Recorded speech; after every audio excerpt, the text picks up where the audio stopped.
How needed is this bye week at this time of the season?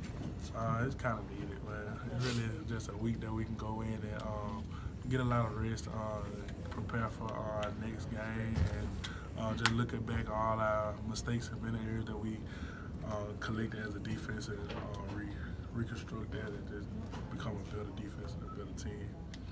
How much is it rewatching film then? Like, what games will you go back to? We'll definitely go probably every game, every big play that we gave up in that game, every recap of the yardage, just basically everything for real. Just going back and trying to become better players and our different skill sets and stuff like that. Gain the strength back again in the weight room than what we already been like probably lost during the season. So it's just a big like get it together week for us. Has this been a fun season for you? Because you got a lot of attention. You've had a lot more playing time and all that. Yeah, it's been a great season. Great season for everybody. It's been a fun season because we winning also. So it's been a fun season. But from a personal element, I mean, Duran's obviously established a pretty high standard as well as the guys before him. Has it been cool to be the guy kind of on the line? Oh yeah, it's cool. Yeah, it ain't really, like I just be playing. I just be out there playing for real. Just really, I give all the credit to like the linebackers and like just the safeties and stuff like that, because they couldn't cover, I couldn't get sacks, or if they couldn't, you know what I'm saying? Linebackers couldn't give me the call, I couldn't get what I need. So just everybody just really go into, you know what I'm saying? So you don't pay any attention when people are saying nice things about you and what kind of player you are? I pay attention, but I don't really like focus on that. You don't try to get a big head? Nah, definitely get a big head. You've mauled some offensive linemen now. Is there a favorite moment that you've had highlight? Nah, I really don't think about it like that. What motivates you? Huh? What motivates you? A lot of stuff motivates me, just like being from, coming from, just a lot of stuff. Just trying to play for my brothers next to me, just trying to play for my teammates. Just seeing everybody just expect, like, you know what I'm saying, the best out of me.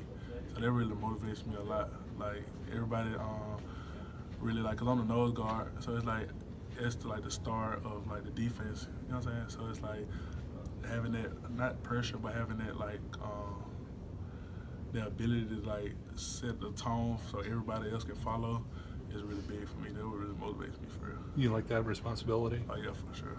How often do you get double teamed? Or how often do you get single teamed, I guess? Maybe easier to answer.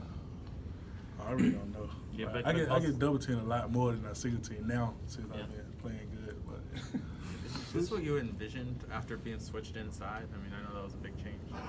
I really have a vision for being none of this. Like, I just really go out there and play my best every game. Like, just go out there and execute every call I get called and everything that we do.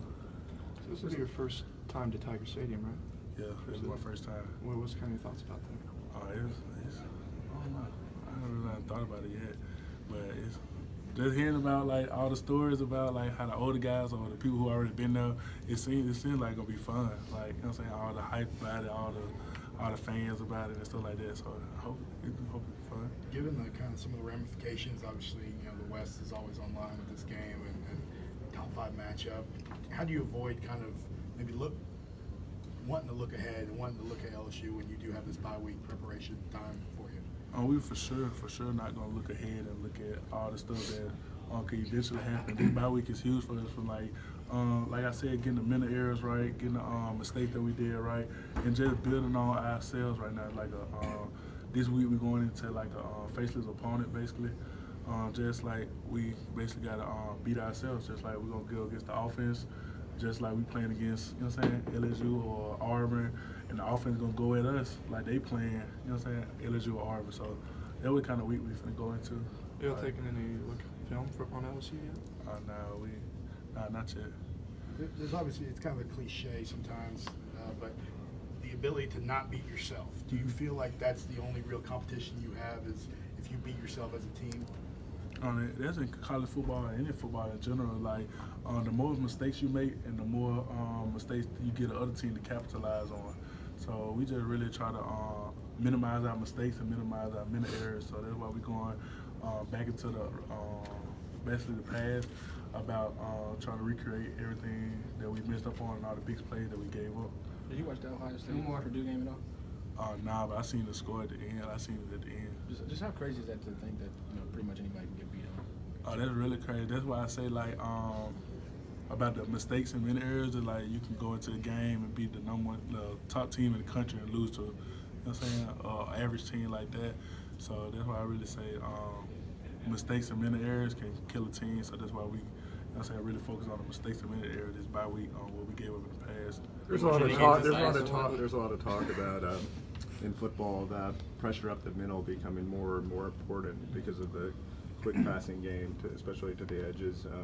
You talk about that and the emphasis that's placed at Alabama, maybe about trying to get in the pocket. Yeah, about getting it from the middle instead of from maybe the edges. Right now, it's like in college football, it's really like quick passes and stuff, like you said. So it's like the quickest way to an object is like a straight line. So it's like if you're in the nose and you get straight to the quarterback, that's the quickest way. So that's why I think a lot of coaches love like defensive tackle who can pass rush and also start the run also. So. All right, thank you.